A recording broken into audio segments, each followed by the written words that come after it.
to the 11/11 Winemaker Dinner. We're very excited to have you all. And thanks for everybody coming out tonight.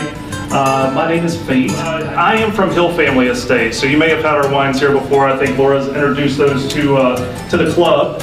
And I handle the sales and all of that aspect for the eastern half of the country for Hill Family. But Ryan Hill, we're a very small operation, and everybody in Napa, it's all about relationships and friendships. Ryan introduced myself to Aurelion, but if you remember nothing else about the night, it's single vineyard, 100% varietal, and that's all they do. And I have never heard of a winery that does that as their entire production. Hill Family, we make 18 wines, and 4 of those are single vineyard and 100% varietal, but 14 of them we have control over Mother Nature sometimes, if you will, to blend when needed, to make up with one vineyard from another vineyard that maybe received more rain or didn't receive as much rain. These guys are relying upon a single vineyard for each of these wines. So just keep that in mind and enjoy the wines tonight. I'm going to turn it over to this young man, Aurelion Roulin. So we actually do not, right now at the moment, distribute much of our wine. And there's 2 reasons behind it. Is A, we are a very small production. We're 2,500 cases at the moment among 6 different varietals. But 2,500 does not allow us to just go out in the market and just say, hey, we're going to give you a pallet of wine, 50 cases here, 100 cases here. We can't do that. So we're very selective about what we do. And what we've been doing so far is focusing on our winery and our tasting room and direct to consumer. And the idea here was that Florida felt like our wine fits well with the Florida market. And we felt like, why not trying it? So here we are today, and here we are launching our brand. So it's a small little boutique winery, really high-end and focusing on quality. And as Fate mentioned, it's about single vineyard and single varietals. So what it is for us is that if that year we have bad weather, we have freeze, we have whatever happens, we lose that production. So tonight, for instance, together we're going to be drinking our 2014 Pinot Noir. We did 400 cases in 2014, went down to 250 cases in 15. Our 14 Cabernet that you're going to be drinking made 650 cases in 2014. We're going on to 350 cases in 15. So again, very limited. And what we wanted to do is just focusing on people who enjoy our wines, are connoisseurs, and would appreciate that in the Florida market. So I want to thank you on behalf of 1111, on behalf of Ellie and myself, and our other partner Carol as well. There's 3 of us. For welcoming us to the market. Thank you to Laura for this wonderful dinner that she's putting tonight. I think she deserves a hand of applause because this is amazing. The decor is fantastic, and we can talk about hopefully do my best to pair what I think is an appropriate menu to hold up to the incredible wines you'll get to taste this evening. I thought something crunchy and something steamed, a couple of textural differences would hold up best against this Sauvignon, and I think this crab will do it justice. We took the king crab legs, we separated them, we tempured some. The aioli, 5 underneath, we made an aioli of pickled ginger and candied grapefruit. Some acidity notes, some citrus notes to really pair up well. And then in the steamed version, in that little bento hole next to the steamed version to your top left, I made a broth of a salted miso caramel. So I think if you pair all those together, you got some crunch, you got some sweet, you got some acidity, you got some citrus. A little bit of micro cilantro in there to kind of cleanse the palate in between. Then we bruleed a little bit of grapefruit just to kind of finish off and clean yourself up before we get to the next course. But I hope you enjoy, and thank you.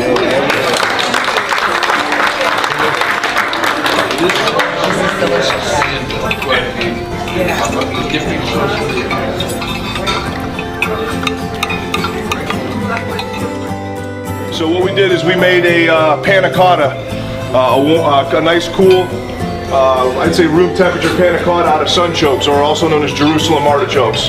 It's got a real light, savory, creamy texture. One thing I noticed about this wine when I tried it at home, I thought it had a really nice, creamy, long finish. I thought something like this would hold up to it very, very well. To add some brightness, some tart, a little bit of crisp, not only do we have the fresh lemon zest on top, but some compressed apples.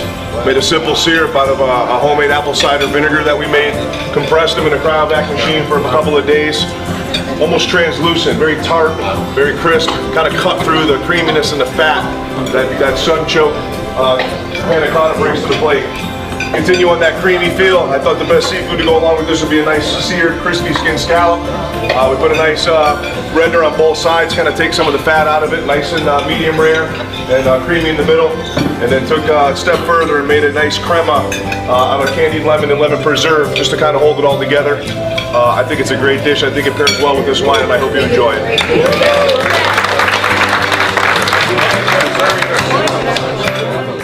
This Pinot Noir, it's unbelievable to me. I hope you guys appreciate it as much as I did when I was fortunate enough to slug down a bottle with my wife a couple of nights ago. So I think it's fantastic. I mean, everything you'd expect and more. I mean, I get all kinds of berries and cinnamon, and it's so good. And first thing that popped in my mind was that real bitter, kind of clean taste of mustard. And that crispy skin of this pork belly. It's a Berkshire pork. Obviously, Berkshire started in England a couple hundred years ago. They now breed them, Australia, United States, Japan, a few other places. This is a small farm out of Idaho that we got these Berkshire pork bellies from. Long cook time, render all the fat down, really incorporate a lot of flavors of the mustard, a little bit of foie gras in there as well, some fresh herbs, and a little bit of whole butter. Braise those out, take it out, crisp it up. Almost like a French fry, low temperature, medium temperature, high temperature, broiler, put a nice char on that skin, and then reduce that broth down with some more Dijon mustard, a little bit more foie gras to cut through the fat, all to give you a better texture profile with that nice, smooth, crispy skin pork belly. I think it's a fantastic dish for an unbelievably fantastic wine, and I hope you enjoy it. Thank you.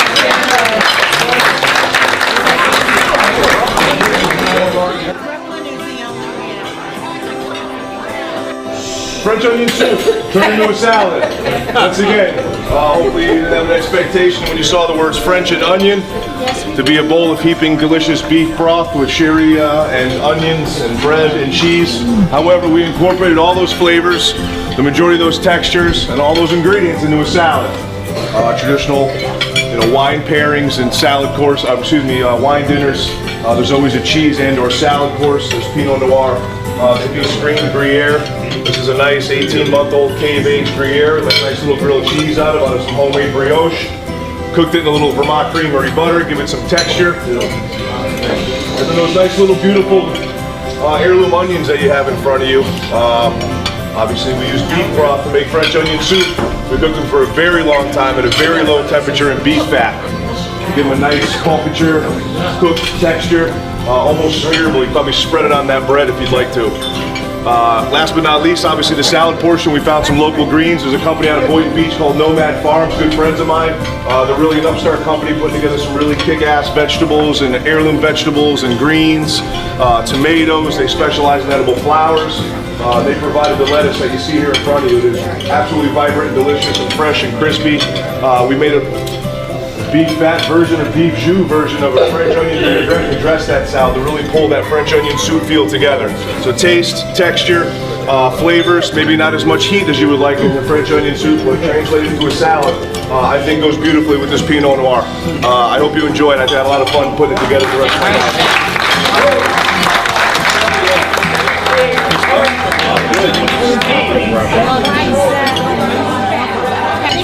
I'm not a tremendous wine drinker. I've had my fair share. I've been in the business long enough to appreciate good flavors and good textures and good profiles and things that make certain things stand out. And I could go on a laundry list of things that stand out to me when I drank this wine. I thought it was unbelievable.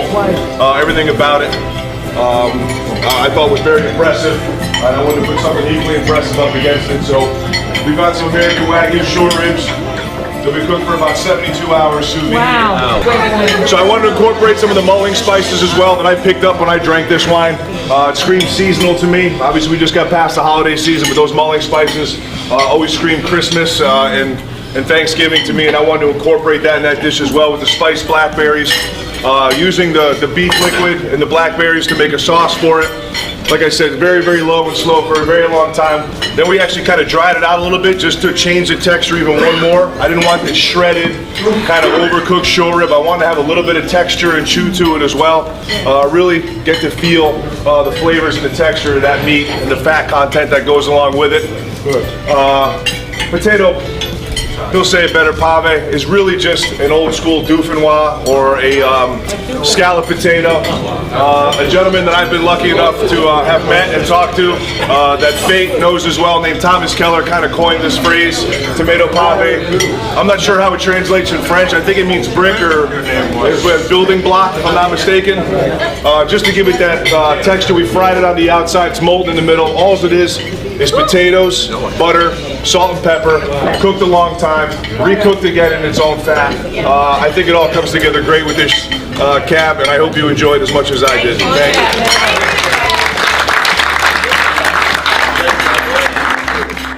All right, last up, some jelly donuts.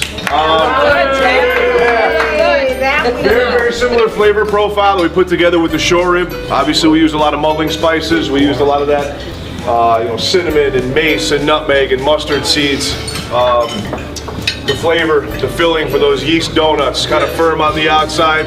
Obviously, the jelly in the middle. The gentleman made a little bit of meringue out of that currant juice as well to add a little bit of texture. Obviously, those are nice in texture, almost chalky, I would say, to a certain extent.